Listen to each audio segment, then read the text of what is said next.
Good evening. Racism and racist bullying is still prevalent in Welsh schools, but teaching staff aren't being trained to deal with it.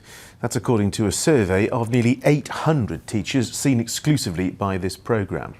More than a third said a child had been bullied for their skin colour in their current school, while a quarter said they had responded to or had a pupil report racism in the last year. More concerningly, nearly two-thirds of teachers said they had not received any training in teaching anti-racism in their school. Well, with more on tonight's top story, Hamish Auskerry has been to meet one mother who removed her daughter from classes after she allegedly experienced racism at school. School, a place to learn and develop, but for many pupils there's a bigger problem to deal with: racism. She was coming home and she was saying, "Mum, so-and-so said this racist word, so-and-so said that racist word."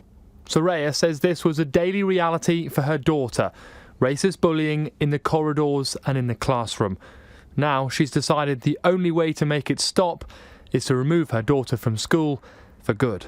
In one respect, I feel like she had almost been robbed of the chance to live a normal sort of school experience. But then there's another part of me that feels, in a way, relieved that she's not having to go to school and feel like she's under threat and under attack and vilified and persecuted just for being a young black girl. Soraya's daughter is not alone in Wales. As part of the survey, teachers were able to anonymously describe individual examples of racism in their classrooms. These include multiple reports of Islamophobic insults, race-related bullying, and even some targeted physical attacks.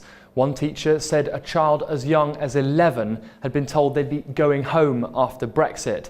Another said they'd seen a child spat at because of their immigration status.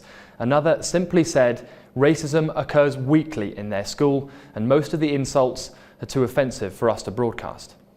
Like most of Wales, non-white pupils are in the minority at this school in Maesteg. Teachers here have been trained to deal proactively with any issues. Obviously we have to adapt our training year on year when an incident arises that we probably haven't come across previously. Sometimes this language is something that they hear in their own community. Probably in their own home, not even understanding that there's a derogative element used to there.